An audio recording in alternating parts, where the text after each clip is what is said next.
Calculate the band width, सबसे पहले जो दे रखा है वो लिखना चाहिए आपको। क्यू इक्वल्स टू क्या है मेरे पास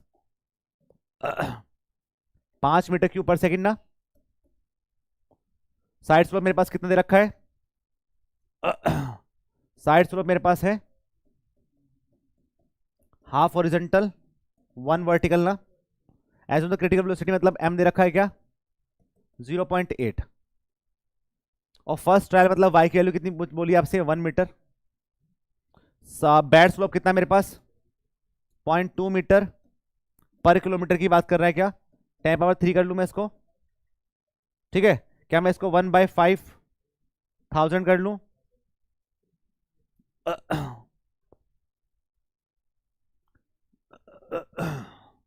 तो सबसे पहले हम लिखेंगे by the Kennedy equation, by Kennedy's equation v equals to क्या होता है 0.55 my की पावर 0.64। यहां से जो v निकलेगा वो क्या निकलेगा क्रिटिकल 0.55। m मेरे पास कितना है 0.8 है। y की वैल्यू मुझे स्टार्ट में क्या माननी है 1 माननी है। 0.64 कितना आ रहा है ये 0.44 मीटर पर सेकेंड। मेरे पास एक बार क्या आ गया v आ गया। अब क्या हम एरिया निकाल सकते हैं क्या। एरिया क्या हो जाए मेरे पास बोलिए क्या हो जाए मेरे पास एरिया। भाई दिशा में दे रखा होगा और v तो q मेरे पास कितना है 5 मीटर क्यूब पर सेकेंड। मेरे पास क्या है 0.44 कितना आ गया एरिया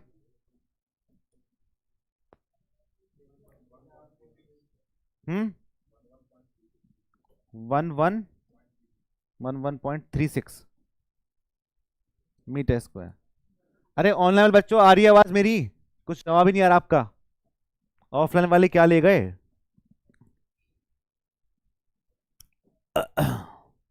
चलो आवाज आई सभी को। कुछ है नहीं इसमें, समझा चुका हूं, बस आपको बस बार बार ट्रायल लगा के देखना है कि कैसे करना है, कहां पे वैल्यू आएगी। कुछ कमेंट ही नहीं आ रहा है इनका यार, आ रहा है अच्छा ठीक है। तो ए मेरे पास क्या गया 11.36 आ गया। अब क्या करूं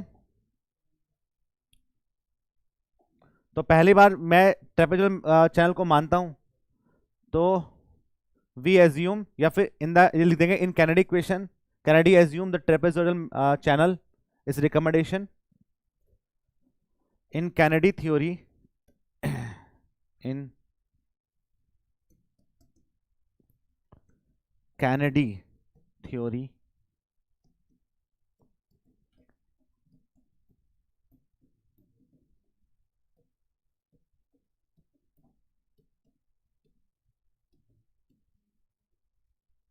ठीक है। बना लूं मैं एक बार डायग्राम इसका। ये आपका बी है, स्लोप कितने रखा है आपको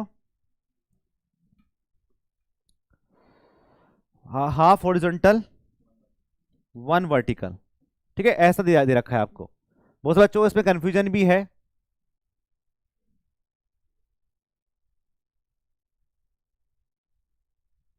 नहीं नहीं बेटा कैनेडीज नहीं, हम ही एज्यूम नहीं कर रहे हैं। कैनेडी ने भी आपके पास क्या माना है ट्रेपेजोइडल चैनल पे ही काम किया है, जबकि लेस ने किस पे काम किया है सेमी इलेप्टिकल पे काम किया है उसने, ठीक है। तो आयुष वर्मा मैं नहीं मान रहा हूं। तो ये क्या देखो यहाँ पे क्या होगा, यदि मैं थीटा की बात करूं तो थीटा क्या होगा tan थीटा की वैल्यू कितनी होगी 1/हाफ हॉरिजॉन्टल ना। और जो आपका m होता है या n जो होता है वो 1/tan थीटा होता है। तो कितना हो जाएगा n यहाँ पे ये हो जाएगा क्या या हाफ हॉरिजॉन्टल हो जाएगा दिस इज हाफ। ये वाली आपकी हाफ हो जाएगी। तो कंफ्यूज नहीं करना है इसमें कि क्या वैल्यू लेते हैं, हमेशा हम 1/tan थीटा की वैल्यू लेते हैं यदि हम इस वाले चैनल पे काम कर रहे हैं तो, ठीक है। तो सबसे बड़ी गलती आपके एग्जाम में बस यही होगी कि आपने स्लोप ही गलत लिया होगा, ठीक है। मान लो कल को आपसे ये बोलते 2 वर्टिकल और 1 हॉरिजॉन्टल तो क्या होगा स्लोप 1/2, ठीक है। भाई आपको ये दिया हुआ है, मैं ये बोल रहा हूं 2 वर्टिकल 1 हॉरिजॉन्टल दिया हुआ है, ठीक है। तो आप यहां से क्या बोलोगे tan थीटा की वैल्यू क्या होगी यहाँ पे tan थीटा की वैल्यू क्या होगी यहाँ पे 2/1, और जो n होता है वो क्या होता है 1/tan थीटा, तो क्या हो गई 1/2। ठीक है, तो कंफ्यूज नहीं होना है क्या वैल्यू लेते हैं, ऐसे हम काम करते हैं।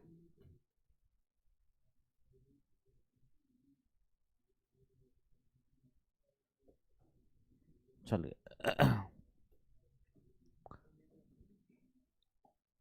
तो n इक्वल्स टू क्या होगा मेरे पास 1/tan थीटा हो गया यहाँ पे। अब एरिया जो का जो फॉर्मूला होगा वो क्या होगा b प्लस के N Y into Y. Area मेरे पास कितना है 11.36। b मुझे कैलकुलेट करना है n की वैल्यू 0.5, y मुझे निकालना है, और ये भी आपका y हो जाए। y तो मुझे जैसे दिया हुआ है क्वेश्चन में ना 1 इंटू 1, b कितना आ गया यहां से 10.86 मीटर।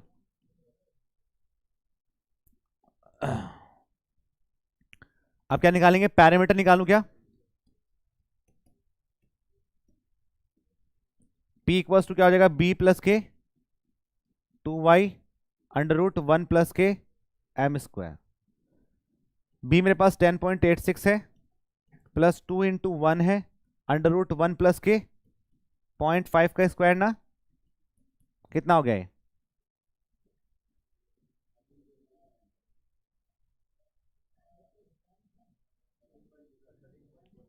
13.096। ठीक है,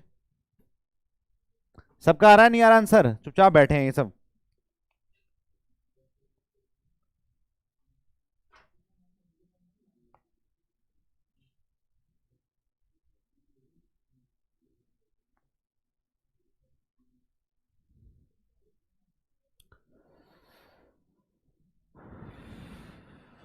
अब क्या करूं मैं, हार्ड रूल ग्रेडियंस निकालता हूं अब मैं।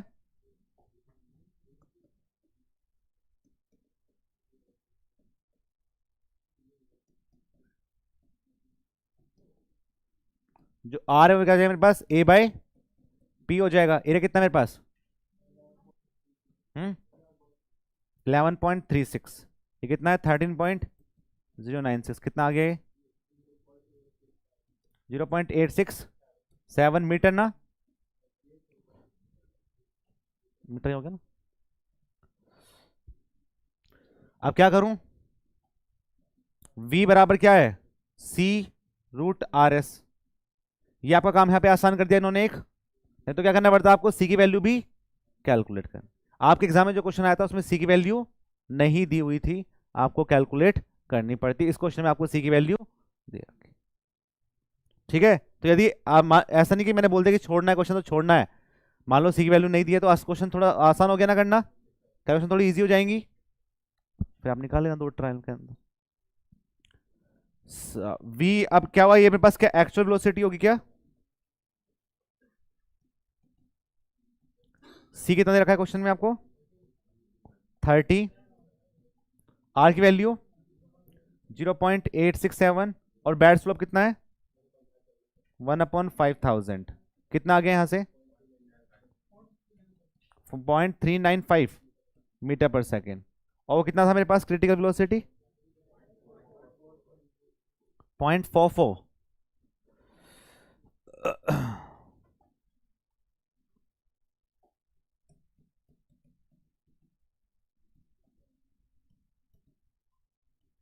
0.44 मीटर पर सेकेंड।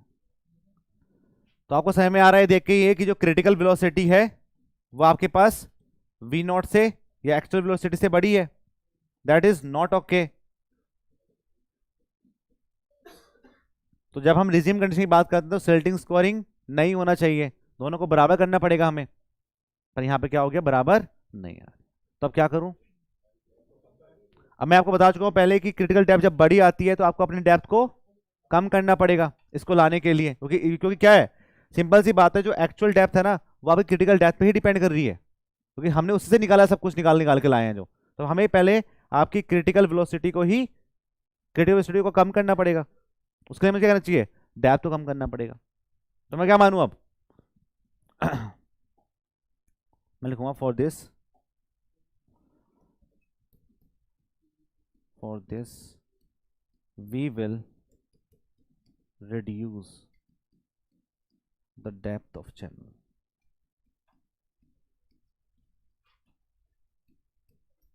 अब बात करेंगे आपके पास क्या, सेकंड ट्रायल की बात करता हूं मैं। ये फर्स्ट ट्रायल मैंने किया था, अब मैं y क्या मान लूं, पहले 1 मीटर था, अब मैं 0.9 के पे काम कर लूं। 0.9 पे भी नहीं आ रहा मतलब, ठीक है। तो पहले मैं 0.9 पे कर लेता हूँ, क्योंकि हमें तो पहले ऐसे काम करना पड़ेगा ना 0.9 मीटर पे, क्योंकि इस चीज के नंबर हैं एग्जाम में। जो ट्रायल आप लगा रहे हैं इसके नंबर हैं एग्जाम में क्योंकि वो चाहता है आप निकाल के दिखाओ उसे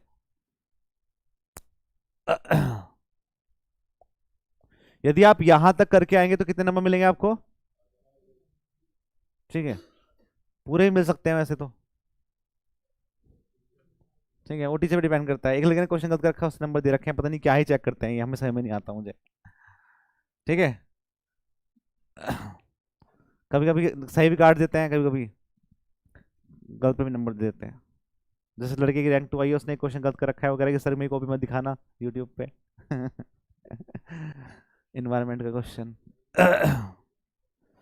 हम्म, चलो तो वाई के लिए मैं 0.9 मीटर पे पहले काम करता हूँ। अब मैं फिर निकालूंगा वही वी क्रिटिकल, मेरे पास कितनी जल्दी निकालेंगे हम थोड़ा सा स्पीड से, है ना। 0.55 एम वाई की पावर 0.64, बताओ आंसर, तुरंत निकालो ऐसे ही, मैं पुट नहीं करूंगा इसके अंदर वैल्यू, सीधा निकालूंगा। 0.413 0.4113 मीटर पर सेकेंड, ये आ गई मेरे पास अब।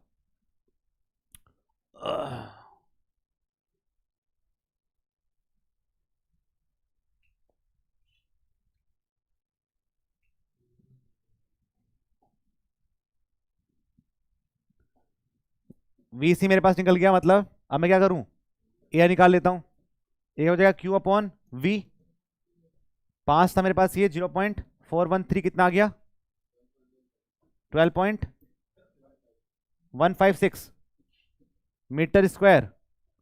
अब मैं एरिया को रखता हूं क्या, बी प्लस के एन वाई इंटू वाई, ए मेरे पास क्या है 12.156, बी मेरे पास कितना है, निकालना है बी, एन कितना है 0.5, वाई कितना माना है मैंने 0.9 माना है, इंटू 0.9,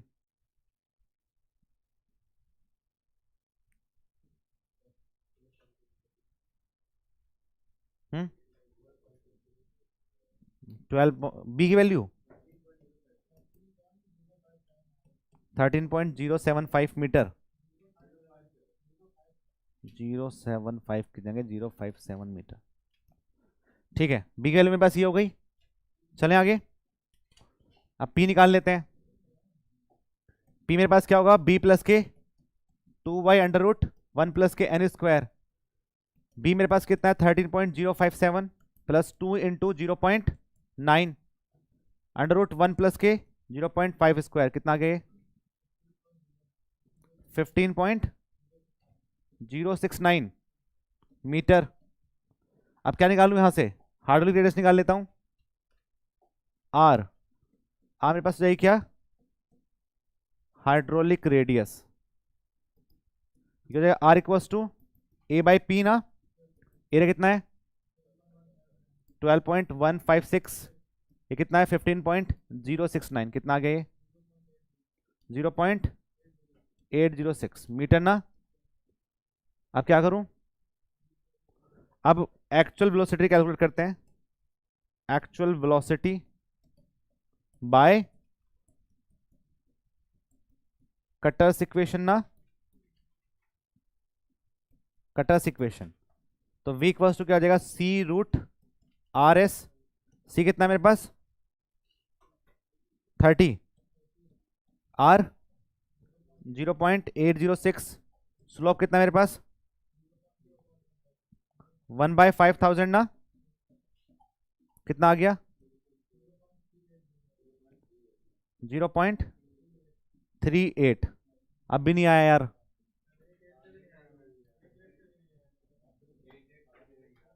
क्या करें,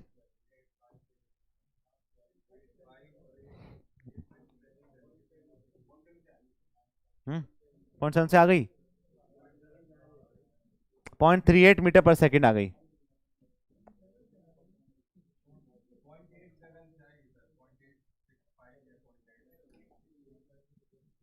तो v मेरे पास क्या एक्चुअल हो गई। अब क्या हुआ, जो v क्रिटिकल है अभी मेरे पास क्या आ रही है, v एक्चुअल से बड़ी आ रही है। अभी क्या है, नॉट ओके। अब क्या हमें यही काम है क्या, ट्रायल एंड एरर लगाते रहे बस बार बार। अब पता कैसे करेंगे कि एक्चुअल में वो वेलोसिटी या वो डेप्थ मेरे पास है कहां पे। इंटरपोलेशन कर सकते हैं क्या इसमें,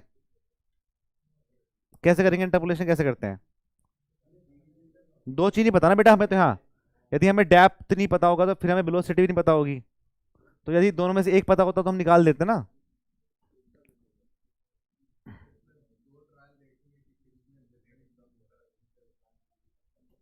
एक बार बताओ मुझे, हम एक चीज कर सकते हैं, शॉर्टकट लगवा दो सर इसमें। अब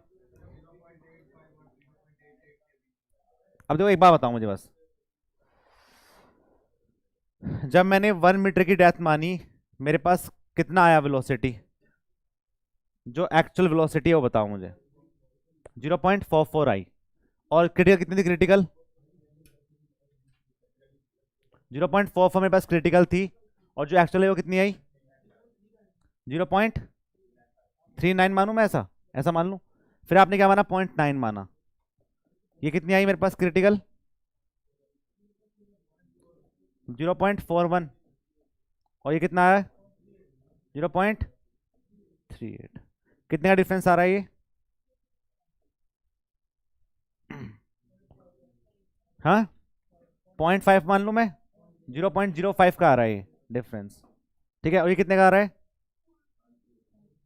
हाँ 0.1 का। ये कितना डिफरेंस आ रहा है, 0.03 का। लाई तो करेगा नहीं, खैर इससे कमी हमें रखनी पड़ेगी। सर ये सर वाई गिवन क्यों है क्वेश्चन में, जब ट्रायल ही करना है तो। क्वेश्चन में लिखा हुआ है आपसे एज्यूम करना है, ठीक है। यदि क्वेश्चन में नहीं दिया होता आपको तो फिर आप क्या मानते, डेप्थ को बताइए। वन से करते कैसे करते हैं।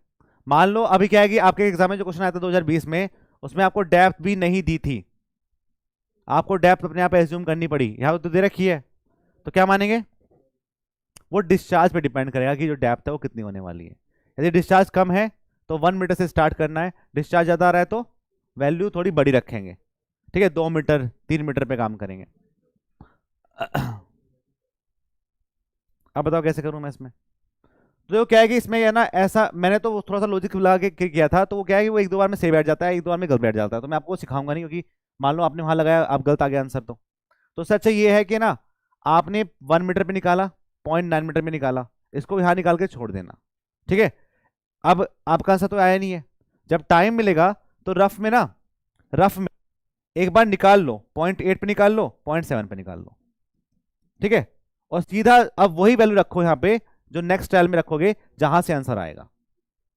बस 2 ट्रायल आपको लगाने हैं, स्टार्टिंग में आंसर आ जाता है तो जैब हो लेगी, नहीं आता है तो रफ में एक बार निकाल के देख लो यदि टाइम बचता है लास्ट में, और वहां पे जहां पे आंसर आएगा अप्रोक्सीमेटली सेम आएगा।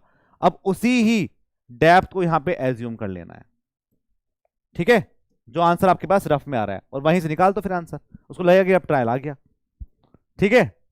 ऐसे करना पड़ेगा। आप क्या कर सकते हैं, क्या और कोई तरीका है। यदि आप यहां तक करके आएंगे तो तब भी नंबर मिलते हैं, क्योंकि उनको पता है कि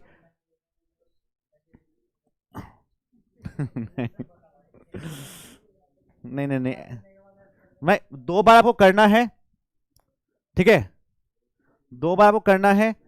तीसरी बार क्या है, क्या करना है, जो एग्जैक्ट आएगा उसी से ट्रायल लगाना है। जैसे ये बोल रहे हैं 0.75 पे आ रहा है, ठीक है, या फिर 0.65 पे आ रहा है, इस पे भी आ रहा है। 2 बार में निकाल लिया, तीसरी बार में क्या किया, y की वैल्यू 0.65 मीटर या 0.75 मीटर को आपको पता है कि आंसर इसी से आएगा, इसमें लगा दो, कह दो let assume y equals to 0.75 metre, और वहां से जो एक्चुअल वेलोसिटी है और जो क्रिटिकल वेलोसिटी है उनको बराबर कर देना, ठीक है। कोई डायरेक्ट आंसर नहीं है। कैनेडी इसलिए पागल था, उसने बहुत सारे ट्रायल एंड एरर पे लगा दिए, रेगोसिटी कोएफिशिएंट पे काम कर लिया तो आंसर मैच नहीं करा, तो हमने इसको नकार दिया है कि ये जो रिजीम कंडीशन आपने बताई है, नो सिल्टिंग नो स्कोरिंग, ये पॉसिबल ही नहीं है, इसमें बहुत ज़्यादा ट्रायल एरर है और बहुत समय लगता है करने में इसको। ठीक है सर, क्लियर डाउट यदि डायरेक्ट कम ले ले तो? नहीं नहीं नहीं, ट्रायल दिखाने पड़ेंगे आपको। इस मेथड का प्रोसेस ही ये होता है कि ट्रायल एंड एरर पे काम किया जाता है। तो यदि उसको पता होता तो वो डेप्थ दे देता क्वेश्चन में आपको, वाई की वैल्यू वही निकाल लेते फिर आप। तो आपको 2-3 बार ट्रायल तो करने पड़ेंगे और उसके बाद आंसर निकालना पड़ेगा। नहीं नहीं, 5 मत करना, 2 करना, तीसरी बार आंसर लिख देना। वैसे तीसरी बार का भी टाइम नहीं मिलेगा आपको एग्जाम में। बेटा रफ में निकालो ना एक बार, 0.8 पे 0.7 पे, 0.8 पॉइंट निकल रहा है, 0.65 पे निकालो, निकालो 0.7 पे भी निकल जाएगा, वैसे आंसर आएगा बराबर का। हम लोग इस क्वेश्चन को ही नकार देंगे वो आपके ऊपर डिपेंड करता है, लेकिन देखो ट्रायल ऐसे ही होते हैं, मैं तो करता रहूंगा, 5 बार निकाल दूंगा, कहीं ना कहीं तो वैल्यू आएगी। ठीक है, बट करने का जो प्रोसेस है वो यही है, इस पे आप काम कर सकते हैं। ठीक है, कुछ है इस क्वेश्चन में? कुछ भी नहीं है। बस क्या है कि आपको प्रोसेस पता होना चाहिए कहां से स्टार्ट किया और मैं क्या कैलकुलेट कर रहे हैं, वरना भूल जाते हो एग्जाम में कि कौन सी वैल्यू दी हुई है, कौन सी यहां पे निकालनी है। ये क्या है? यही आपकी कैनेडी थ्योरी है, उसका डिजाइन आपके एग्जाम में एक बार आया है अभी 2020 में। ठीक है, हाँ उसके बाद आप डायरेक्ट 0.7 भी एज्यूम कर सकते हैं और वहीं पे पुट कर सकते हैं, रफ में करके देख लो, आंसर आ जाएगा। ठीक है, चलो अब चलें आगे, 0.65 पे हो जाएगा। हाँ मैंने सब निकाले हैं ट्रायल, वैसे 0.9 पे, 0.85 पे, 0.7 पे, 0.65 पे आके आया है आंसर।